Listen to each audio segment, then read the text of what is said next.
Langkah tim India di Olimpiade Catur 2024 belum bisa dihentikan.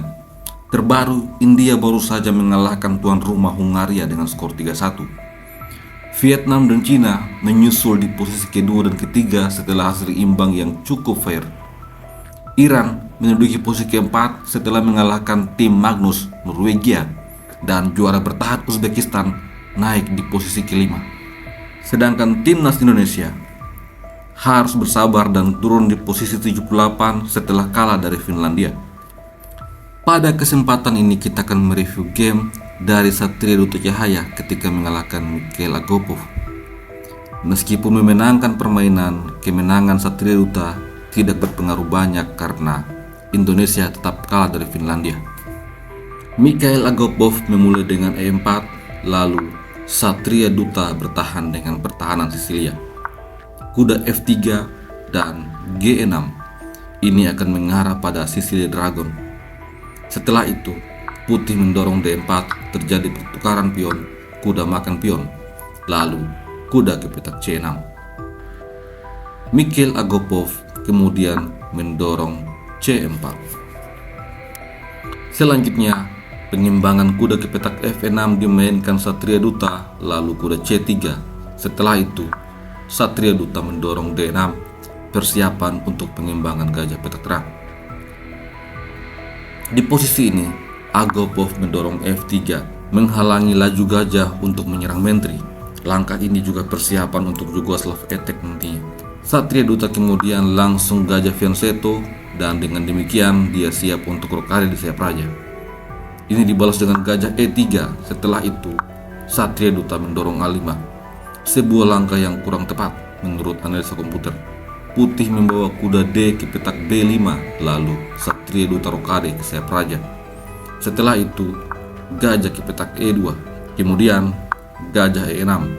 Dan secara mengejutkan, ternyata putih lebih memilih untuk rokade di sayap raja.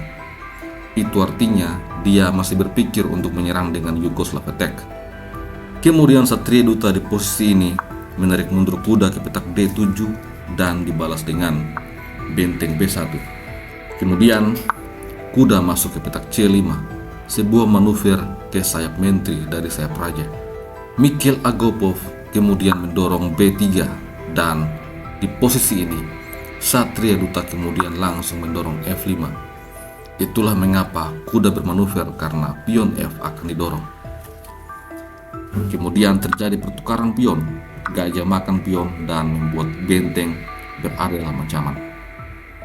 Benteng pindah ke petak C1 dibalas dengan A4, tantangan untuk merusak pion putih. Putih mengabaikan ancaman itu dan lebih memilih untuk membawa kuda ke petak D5. Setelah itu, pion makan pion dan pion makan pion. Satria Duta di posisi ini memperoleh kesempatan untuk menempatkan benteng di petak A2. Agopov membalas dengan B4 mengusir kuda, namun Satria Duta tetap nekat. Kuda dibawa masuk untuk menyerang benteng. Setelah itu, tentu saja menteri makan kuda, lalu benteng makan gajah. Secara posisi kita bisa melihat putih masih begitu unggul daripada hitam. Selanjutnya, putih membuat langkah yang sangat baik. Kuda mundur ke petak B3 untuk menyerang benteng. Di posisi ini, tidak ada jalan pulang untuk benteng. Namun demikian, Satria Duta menemukan langkah yang sangat bagus untuk merespon ancaman ini. Kuda ke petak D4 mengancam menteri. Apabila gajah makan kuda, maka gajah makan gajah, skak. Raja terpaksa pindah ke petak H1 dan setelah itu benteng F2. Posisi akan menjadi seimbang kembali dan cukup netral. Kita kembali pada permainan sesungguhnya. Di posisi ini, Mikhail Agopov merespon dengan sangat baik. Langkah terbaik, menteri mundur ke petak D1. Setelah itu, Satria Duta mengadu benteng. Benteng makan benteng, gajah makan benteng menyerang menteri. Menteri pindah ke petak D2, lalu E5, memperkuat kuda di petak center. Di posisi ini, Mikhail Agopov membawa kuda ke petak B5. Setelah itu, kuda makan kuda, lalu menteri makan gajah. keunggulan putih mulai sedikit berkurang. Satria Duta membawa kuda kembali ke petak D4 menyerang menteri. Langkah ini dibalas dengan menteri E4, kemudian menteri ke petak A8.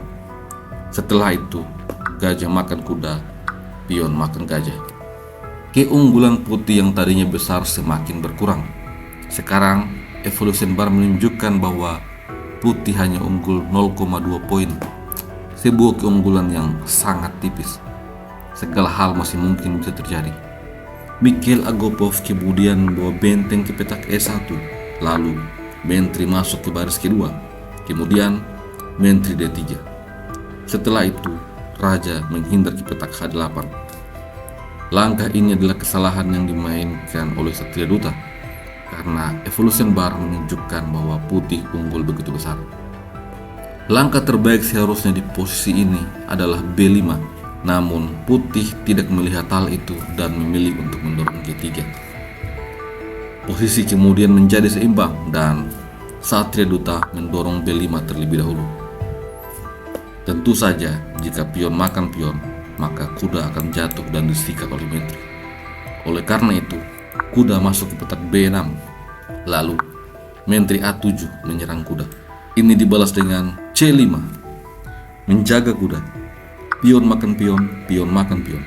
Kuda putih masih terlindungi kali ini. Satria Duta menggunakan kesempatan ini untuk mendorong pion bebas. Dan setelah itu, raja G2.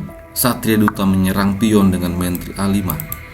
Oleh karena itu, kuda D7 menyerang benteng sambil menjaga pion. Namun, Satria Duta kembali mendorong B3. Langkah ini membuat benteng putih berada dalam ancaman. Oleh karena itu, benteng B1 memberikan tekanan pada pion. Namun, benteng D8 menyerang kuda. Oleh karena itu, C6 dimainkan. Pion maju sambil menjaga kuda. Di posisi ini, Satria Duta memainkan langkah penting, menteri A2, skak. Ini sekaligus untuk menjaga pion. Raja pindah ke petak H1, kemudian benteng E8. Jika putih membuat kesalahan dengan benteng makan pion, maka benteng E1 skak. Menteri harus menutup skak dan setelah itu benteng makan menteri, skak mat. Pada game sesungguhnya, Mikhail Agopov mengambil pion dengan menteri dan sekaligus membuat menteri diadu. Akan tetapi, Satria Duta kemudian melancarkan serangan benteng E1, skak. Ini memaksa benteng makan benteng, setelah itu menteri makan menteri. Secara kualitas, Satria Duta terlihat memiliki satu menteri. Akan tetapi, secara posisional, posisi ini masih cukup seimbang. Dan putih membuat perlawanan dengan sangat baik. Dia mendorong C7 mengancam untuk promosi. Di posisi ini, Satria Duta memainkan langkah yang sangat penting. Menteri C4 mencegah terjadinya promosi. Jika di posisi ini putih mencoba untuk benteng E8 skak, maka gajah akan menutup skak. Setelah benteng makan gajah, raja lari ke petak G7. Dan apabila putih nekat untuk promosi, maka menteri F1 skak mat. Oleh karena itu di posisi ini, Mikhail Agopov memainkan teknik interference. Kuda C5. Sekarang pion siap untuk promosi. Teknik ini adalah sebuah teknik yang sangat beracun. Jika menteri berani untuk mengambil kuda, maka benteng E8 skak. Gajah harus menutup skak dan setelah itu pion promosi. Tidak ada ancaman skak mat seperti yang kita lihat sebelumnya. Hitam akan kalah dengan mudah. Di game sesungguhnya, Satria Duta memilih untuk membawa menteri ke petak G8, mencegah pion akan promosi. Lalu benteng B1 mengincar forking pada raja dan juga menteri.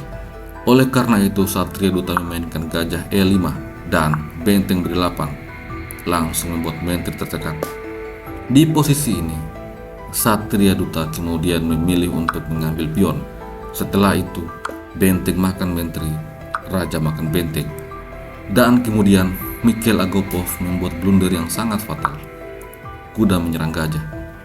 Langkah ini membuat laju pion D tidak bisa untuk dihentikan. Dan sampai di sini, Mikhail Agapov langsung menyerah. Langkah pion untuk promosi tidak akan bisa untuk dibendung.